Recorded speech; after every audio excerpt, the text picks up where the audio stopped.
What is going on, Governor? It's Chisgule here, and we're back with more war action in Kingdom 51. If you like war videos, then you should definitely like and subscribe, because Kingdom 51 has had a crazy amount of war, and we are a sponsor creator for Rise of Kingdoms. So let's get right into it, because certainly we're right into the mix in this video. What you're going to be looking at is me from the past watching footage, while watching stuff unfold, and now I'm in the future narrating kind of what was happening. So the clip that you're looking at here is one in which one of the stronger players from Mammy, his name was Dauntless, positioned himself to defend a flag. And earlier that day, our Alpha B, who at this point is joined VYG to help them out, had said to me, "I will do whatever it takes to protect Legion. I will zero my account if I have to." And that is what you're about to watch B do. He's going to make some attacks here that are not particularly optimal, but they keep Dauntless's city kind of locked down and keep him churning on resources to heal up his troops. I don't have the details of how that actually went for him and what that was like from his perspective. But you can also see here, by the way, one of our other alphas, Libion, has also joined VYG, and he's also cranking on this city. Lohar is an interesting choice as a primary commander to be attacking a city. Not my first, second, or third choice, but let's make this assumption that Libion's got a bunch of armies in a bunch of places on the battlefield, and it's hard to watch all of those places at once. And, look, I will say that not everyone has a ton of commanders powered up really high level, but pretty much everybody's got a high level Lohar. Anyways, so you can see here these guys are just beating on Dauntless's city, which is, first of all, preventing him from going other places. He could teleport, but he doesn't want to send his troops out because he wants to have them at home, probably, to defend his city. And what we're doing that you can't see right now is that we are attacking in many places on the map all at once. And so holding one of their strongest players in one position is actually not a bad thing. In fact, it's a good thing for us. It comes at a cost, troop deaths, T5 troop deaths, which is kind of nuts. But at this point, what I have kind of uncovered in this war is that sometimes the inefficient move gets you momentum, and in that regard ends up being sort of efficient. I know that seems a little bit weird. Oh man, looks like B had a rally going. I don't remember that. Where's B going with this rally? Jeez. Looks like he's rallying a flag that is probably empty at this point anyways. Wow. Yeah, the funny thing about recording the war is that there's a lot of things that happened that I do not remember, because this was like in a very intense 4 to 5 days of nonstop action. Okay, so here B has canceled the rally because there's probably nothing actually in that flag, so he's returning everybody's troops back to wherever they were going. And see, there he goes again. B just starts hitting the city. I don't know how many troops that this city has at this point, but over the course of this video, you're going to see me check in on B's power, because it makes me pretty uncomfortable that he's losing his T5s. I'm going to check in on his power and see how much he loses over the course of this video. Also, something that I'm going to start doing is looking in on Dauntless's power. And if you look at the info for the player, even though I am not able to see the reports from the battle to see how many have died, I can look at the info and see how many dead troops he's had based on what it's reporting there. And so I can get a sense of whether or not his hospital is filled up and he's got troops dying, or if he's managing that properly. Now, in this case, you can see that his troops are not dying very quickly here. They're staying pretty high health. So I'm inclined to believe that he's got at least 500,000 troops at home, probably more. And this is a very expensive set of attacks that B is doing right now. But there's a reason I call this video Return of the B. Because B gets really active during this part of the war, and we just generate a huge amount of momentum off the back of some of what he's doing. And you can see here, just a whole bunch of people joining in on this swarm attack. Oh, so many troop deaths. But here's the thing. A couple things happen when you surround a city. Assuming Dauntless has the right talents on his Martel, and he's high enough level to have decided that like these are the talents he wanted to choose. I mean, I guess you don't have to be that high level, but there are talents in garrison defense, and what I can do is, while you're watching that, I can pull up the exact name of those. There's talents in garrison defense called Nowhere to Turn, which makes it so that you generate extra rage when your city is surrounded. It's an additional 6 rage every time the city is attacked. So for all those armies attacking the city, if he had those talents, he'd be generating a ton of rage, which means he'd be generating a ton of shields, which seems really good. Also, Know Thy Enemy makes it so that while this commander is serving as the garrison commander, damage reduction effect is enhanced by 9% if the garrison becomes surrounded. Surrounded means there's more than one army attacking. You can see here Dauntless doesn't have an AoE commander at his garrison, and I mean that kind of makes sense. He's probably using 2 legendary commanders, probably Martel with Richard is what's going on here, and B goes back. He goes back in. The madman. Here I am checking in on B's power again. Now I'm checking Dauntless's power. How's he doing?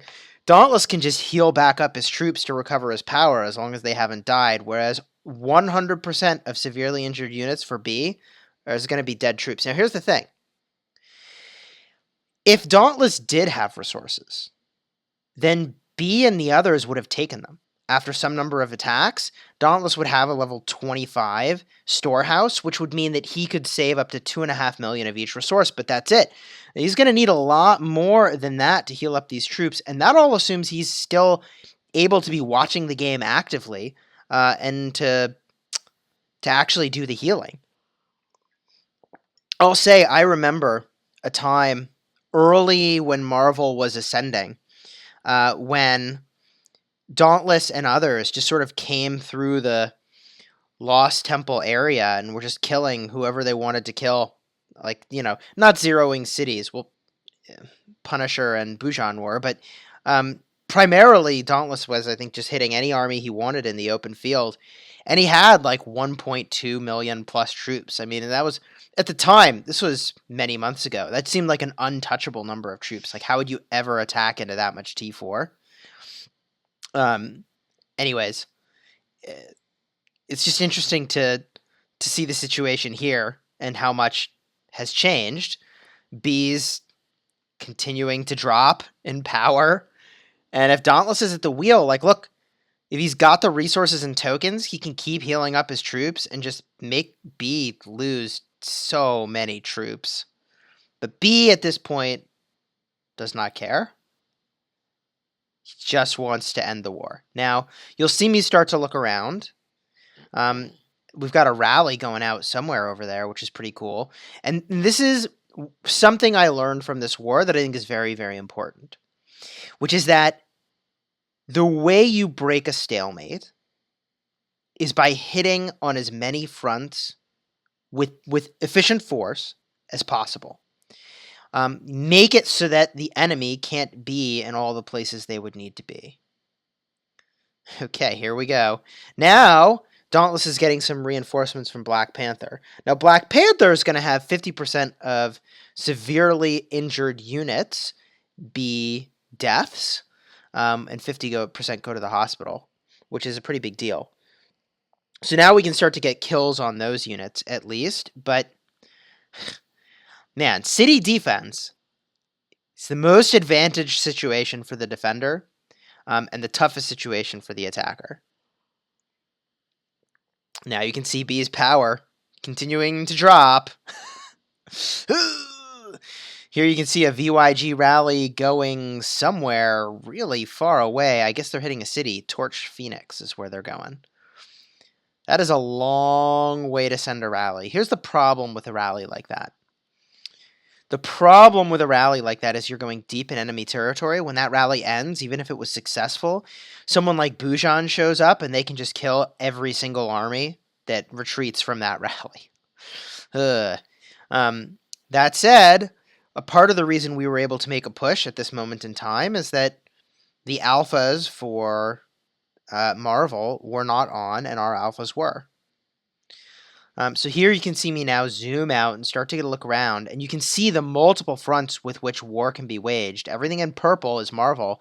Our allies are in yellow, and they start to burn flags up top toward the level 3 pass, which, by the way, they're going to make a really big push for in a bit.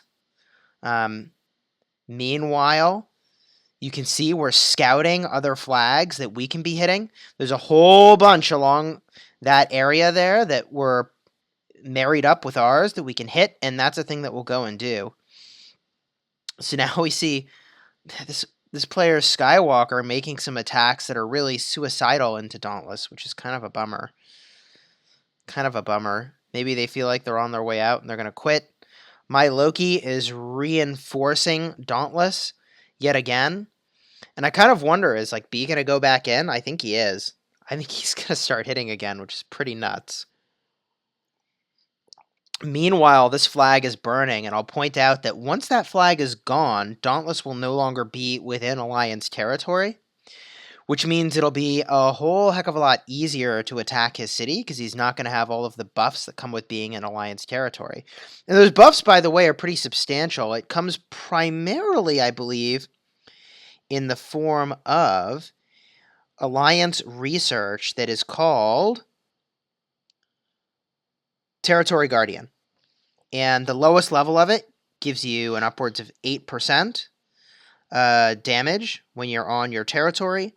And the next highest tier, which I know Marvel doesn't have because like we don't even have it yet, is an additional 12% damage on your Alliance territory. So a total of 20% damage boost is really kind of a big deal. That's a really big deal. Jeez.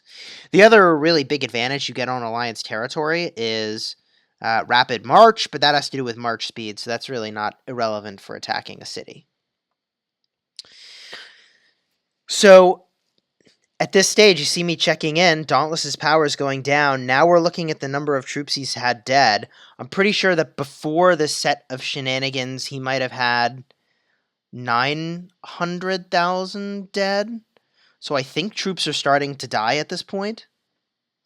And like, look, that is a sneaky technique that I'm doing there. Right? Like, you can't actually know, unless you were in an attack, how many troops that player has had die. But if you look at their city and you keep a pulse on that, then you can see it. Okay. So while we're getting to this next part of the footage, there's something else that I want to talk about, unrelated to war, which, well, no, I want to talk about war for a second. What you see here is actually very representative of a war, which is that there's a not small amount of waiting after the action has happened for stuff to burn. And you got to guard it. If you don't look, any of these 3 players that are bubbled, including Dauntless, could just run over to that flag and extinguish it and then have troops in it. So you have to actively watch what's happening while stuff burns. And again, this is made a whole heck of a lot easier when you hit a bunch of places at once, which is what's happening right now. Every player that's been pulled away to protect Dauntless, even though he's not even being attacked right now, is a player that is not defending one of the half dozen or dozen other fronts that we're attacking on, which is a big deal. So the other thing that I wanted to talk about that is kind of unrelated to war and is kind of related has to do with Discord. And I'm going to have a separate video where I talk about this, advice for kings in Rise of Kingdoms. What I have created in my Discord channel is, I see here you can see we're attacking on another front. What I've created in my Discord channel is a group called Council of Kings. And anyone who sends me a message verifying that they are, in fact, a king of a kingdom can be invited to ask questions and speak in that channel, and anyone can look in. And the genesis of this really came from a conversation I was having with another king, where we had like this really good dialogue and a bunch of detailed questions about like, should we do this or should we do that? And I thought it would be great to have a place where kings can ask each other questions and get advice from a verified king of another kingdom. So anyways, if you want to check that out, head over to my Discord. Link is in the description. Council of Kings. Simply send me some screenshots that prove that you're a king of your kingdom, and bada boom. We'll get you set up and get that dialogue rolling. I'll have like a full video with advice for kings separate from this. But I want to start to populate that and see what dialogue comes up, and maybe we can answer some of the questions that you guys have in that video. So here you see me zooming out to inspect what is happening, and the war is waging on a lot of fronts here. It looks like there might have been a rally here that just ended on Dauntless, a bunch of armies going off in different directions, and the flag by Dauntless is about to finish burning. I'll say that in preparation for this war, one of the things that we did, every time Mighty Governor was coming around, one of the things that we did was work on our alliance technology for building durability.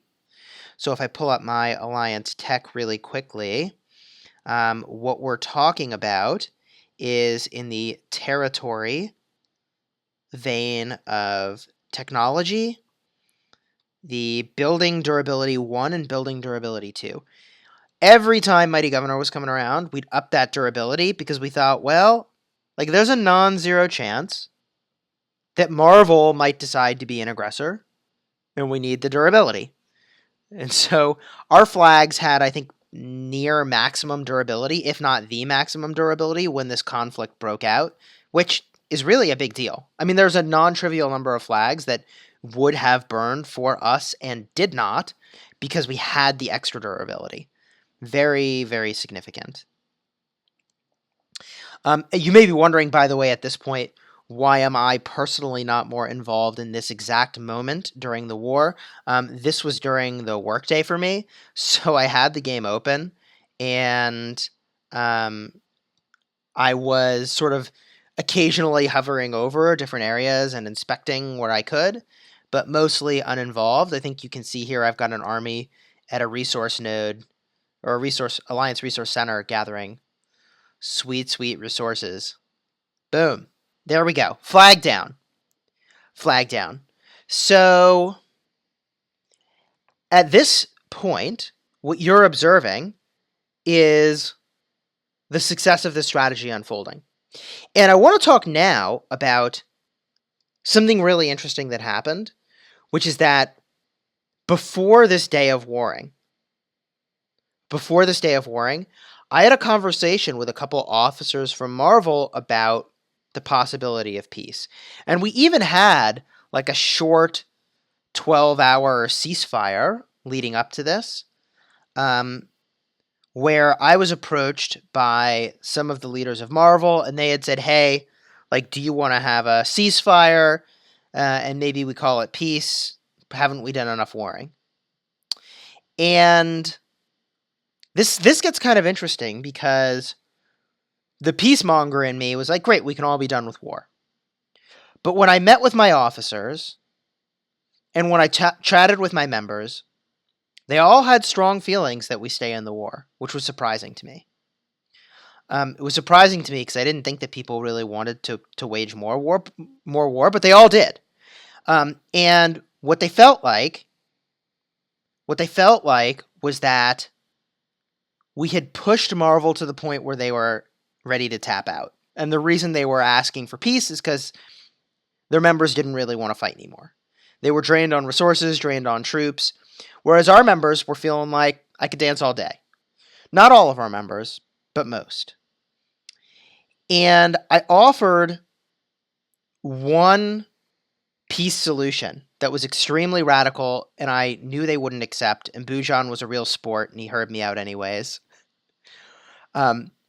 Before we started doing all this crazy territory attacking and like city attacking, which is going on now, and now you can see, look at that. We're attacking on so many fronts right now. There's just nothing they can do about that. Not without the support of some of their stronger players who, like, look, they've got to work too. We've been waging war for like 4+ days. Like, it's a war of attrition. And see, now you see me checking in on Bujan. I'm like, okay, is he active? What's he doing? What's happening here?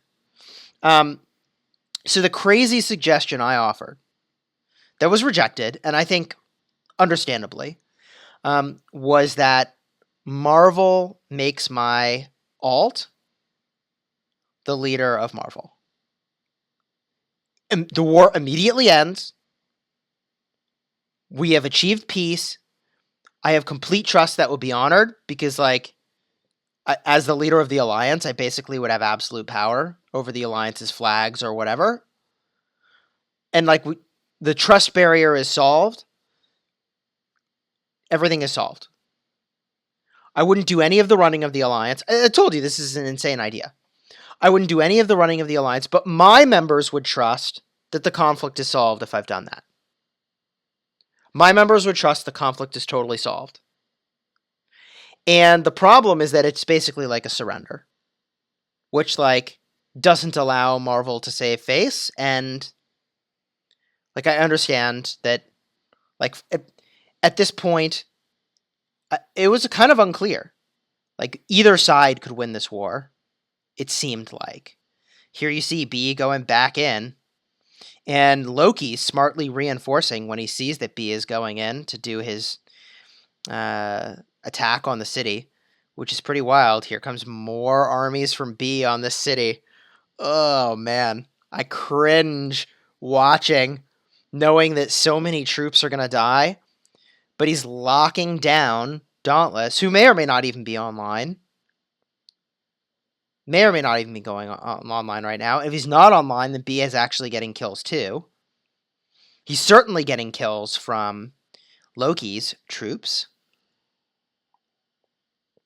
And he may be getting kills on Dauntless's troops.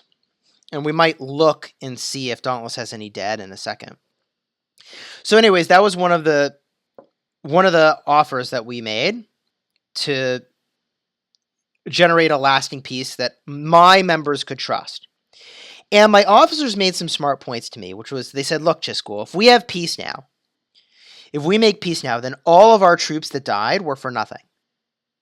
We've accomplished nothing. We haven't removed the threat of being attacked again. They probably will just build up and attack us again when it's convenient. If we don't create a situation where we're safe, then we'll never be safe. And everything we will have done will have been wasted if we don't push for that now when we're so close to it. And they said, maybe we'll fail. It's possible we'll fail, Chisgule. But you know what we'll remember of our gaming experiences was that insane war that we fought versus Marvel. How unforgettable that will be, even if we lose. Of course, you see in this clip, we're not losing. Now I check in on Dauntless, and he's got troops dead. He's now got... He had something like 900,000 before, and now he's got 1.1+ million dead. So he's definitely got troops dying of his own. He must not be online, or he's out of resources, or something. Yeah. So those attacks from B are actually starting to work. I think they are starting to work. Again, multiple fronts being hit at the same time. So there was one other peace solution, by the way, that we started to craft, but also knew would not be accepted by Marvel, which was to destroy their fort and to destroy all flags connected to our flags in Zone 3. Which, like, wow, all of those demands were too much. I thought my solution of just making my mini the leader was very creative. Because, like, I feel like I could be trusted. I know people might disagree with that. And, like, obviously it's sort of self-serving that I would say that. But, like, I wanted Marvel to be strong and to be with us in KVK. And we just couldn't find the agreement. So now you see more players coming over to this side of the battlefield to support. MZA Despawn jumps in and starts to do some work over here. And there's just too many fronts for these guys to be hitting on. There's too many fronts for these guys to be hitting and defending on. Now, something I said before the war started that I don't know how seriously it was taken, was that I had over 125 active members every single day, which was true.